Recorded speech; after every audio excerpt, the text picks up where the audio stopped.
हमारा धर्म खतरे में है, हिंदू खतरे में है, उधर मुस्लिम खतरे में। बुलडोजर बाबा बताइए, एक मुख्यमंत्री, इतना गरिमामयी पद होता है मुख्यमंत्री, वो हेलीकॉप्टर से उड़ते हुए कह रहे हैं हंस करके, मतलब आप उनकी जो कनिंग वाली हंसी थी वो देखिएगा, नीचे देख कर कह रहे हैं देखो मेरी सभा के अंदर बुलडोजर रखा है।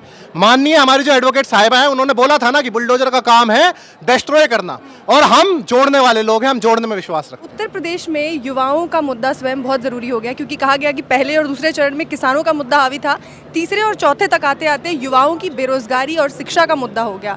आपको लगता है कि इस बार युवाओं की बेरोजगारी पर उत्तर प्रदेश में चुनाव हो रहे हैं? देखिए सिस्टर, मैं ये कह रहा हूँ अपनी तरफ से कि इस देश के अंदर ही युवाओं का मुद्दा बहुत इंपॉर्टेंट है, क्योंकि इस देश का युवा जो है, इन लोगों ने 2014 के बाद अचानक से ये दिखा दिया है कि इस देश के अंदर जो शासन सत्ता है ना, वो केवल और केवल मुसलमान उस पर अत्याचार कर रहे हैं, मुसलमान हिंदुओं पर अत्याचार कर रहे हैं, मुसलमानों ने इस देश को बर्बाद कर दिया। हम लोग जो भ्रष्टाचार में फंसे हुए सब मुसलमानों की वजह से है। तो इस भाजपा ने जो है वो जानबूझ करके इस तरह का माहौल बनाया कि इस देश के अंदर जो है, जो हिंदू वर्ग है मेजोरिटी में, उसे ये लगने लगा कि हमारे तो सब कुछ खतरे में आ रहा है इस तरीके से। तो जब दरअसल में इनसे जब पूछा जाए कि भैया जब खतरे में हिंदू आ रहा था तो आपने कितने हिंदुओं को नौकरी दी, आप ये बताइए, आपने कितने हिंदुओं को ठेके दिए, आपने कितने हिंदुओं को पेट्रोल पंप दिए, आपने कितने हिंदुओं को ठेकेदारी दी। आपने हिंदू वर्गीकरण के अंदर भी उन हिंदू जातियों, तथाकथित हिंदू जातियों में केवल 1 या 2 वर्गों विशेष का ध्यान रखा। आपके बेटे की क्या काबिलियत है कि आप बीसीसीआई का हेड बना देते हैं उसको? उसने जिंदगी में आज तक बैट बॉल का बल्ला नहीं पकड़ा है, वो जाकर के सीधा बीसीसीआई का हेड बन जाता है।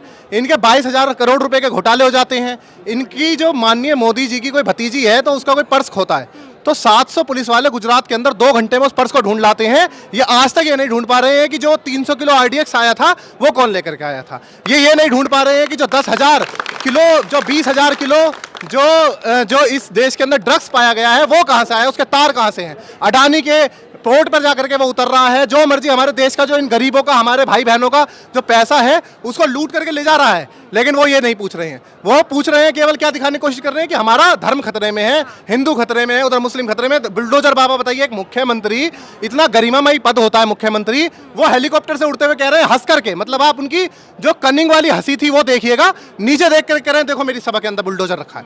माननीय हमारी जो एडवोकेट साहिबा है, उन्होंने बोला था ना कि बुलडोजर का काम है डिस्ट्रॉय करना, और हम जोड़ने वाले लोग हैं, हम जोड़ने में विश्वास रखते हैं।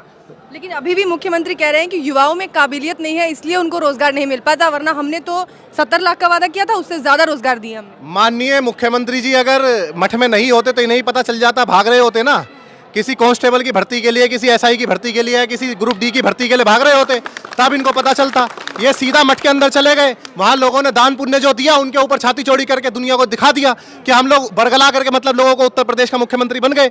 जिस भी तरीके से और किस तरह से बने आप, और हम जानते हैं माननीय सिस्टर, बहुत बखूबी जानते हैं हम इस चीज़ को। तो जब इस उत्तर प्रदेश के अंदर मौर्य समाज के वोट पर, कुशवाहा साहब के मौर्य सैनियों के वोट पर यह बोला गया कि भैया मुख्यमंत्री जो होगा अब की बार इस ओबीसी वर्ग से होगा, उसके बाद जो इस पूरे उत्तर प्रदेश का बहुमूल्य समाज है उसने एक तरफा वोट इन लोगों को दिया। इन लोगों ने कैसे लूटा उस समाज को आप देखिए। उसके बावजूद ये लोग दिखा रहे हैं उस समाज को आइडेंटिटी से कि इस जातिगत हायरार्की के अंदर जो ये ओबीसी वर्ग है हमारे से नीचे आता है। ये जानबूझ के दिखा रहे हैं। आप देखिए मौर्य जी को स्टूल भी नहीं दे रहे हैं, उनको किस प्रकार से अपमानित कर रहे हैं। जानबूझ करके बार बार अपमानित करने का कारण यही है कि दिखाना चाहते हैं कि आप लोगों की क्या औकात है, हम जो समझते हैं वो हम आपको दिखाते रहेंगे। मौर्य जी भी चुनाव लड़ रहे हैं अपनी सीट से, रातू से। आपको क्या लग रहा है, अपनी सीट बचा लेंगे? देखिए वो अपनी क्या, अब तो मुझे लगता है इनकी सबकी जमानत जब्त होने ही वाली है।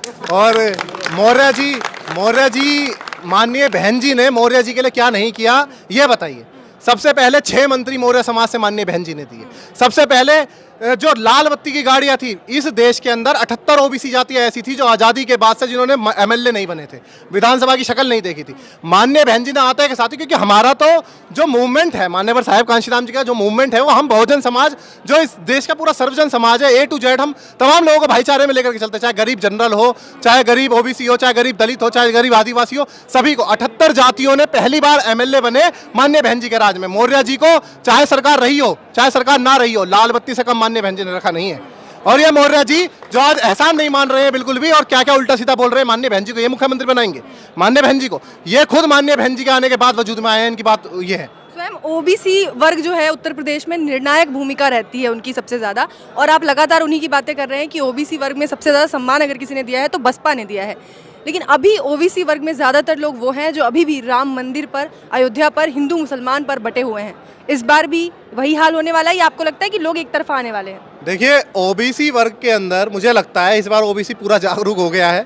जिस तरह से ओबीसी ने एक तरफा वोट किया था 2007 में, इस बार माननीय बहन जी को तो ओबीसी पूर्ण रूप से वोट करेगा। और माननीय बहन जी ने देखिए एक बहुजन शेरनी जिन्होंने 4-4 लोगों को फांसी करवाई, जो उस वर्ग से आती हैं, वो जा करके एक एक विधानसभा के अंदर वो करीब पिछले 30 दिनों से वो बाहर यात्रा कर रही हैं उत्तर प्रदेश के अंदर। हम लोग जान रहे हैं उनकी, हम लोग तो वैसे भी उनको जानते हैं पहले से, क्योंकि वो लगातार जब केसेस लड़ती है तो उनका कभी केस लखनऊ, कभी हाथरस, कभी कानपुर, कभी उनको पंजाब जाना पड़ता है, कभी उनको राजस्थान हाई कोर्ट जाना पड़ता है। तो हम तो उनके स्टेमिना को बखूबी जानते हैं कि उनकी जो कैपेसिटी है काम करने की, वो दिन में 20-20 घंटे, मोदी जी चाहे झूठ बोले चाहे जैसे बोले, हमने खुद देखा है हमारी माननीय एडवोकेट साहिबा की जो कैपेसिटी है काम करने की, मिनिमम वो 18 से 20 घंटे काम यूं ही कर देती हैं और अगले दिन भी अपने बिल्कुल शेड्यूल पे शार्प डेट पे वहाँ पर वो प्रेजेंट हो जाती हैं। और ये बात हम लोगों को बखूबी पता थी कि माननीय बहन जी अगर माननीय समृद्धि जी को, सीमा कुशवाहा जी को अपनी जिम्मेदारी देती हैं तो वो दिन रात एक कर देंगे, और उन्होंने कर दिया। पूरा उत्तर प्रदेश इस बात को जान रहा है, बखूबी जान रहा है। मैम एक सवाल और है मेरा आपसे कि लगातार वीडियोस वायरल हो रही हैं कि कोई मंत्री कभी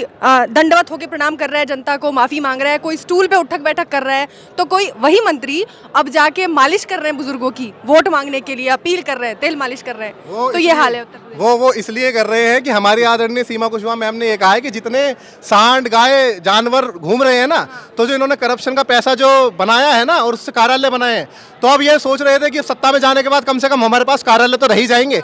अब हमने ये ऐलान कर दिया, हमारी जो आदरणीय सीमा कुशवाहा हैं एडवोकेट, उन्होंने ऐलान कर दिया कि भैया इसमें हम ये बांधेंगे जानवरों को, क्योंकि ये जो खुले घूम रहे हैं ना, ये एक्सीडेंट कर रहे हैं, कोई किसी को उठा के फेंक रहा है, कोई कुछ कर रहा है, कोई कुछ कर रहा है, तो अब इनको और भी ज़्यादा दुख है, तो इसलिए दंडवत हो रहे हैं हर जगह जा करके जनता के सामने कि बचा लो हमारे को। इस बार माननीय बहन जी के आदेश पर सब आ गई हैं, आतंक मचा देंगे।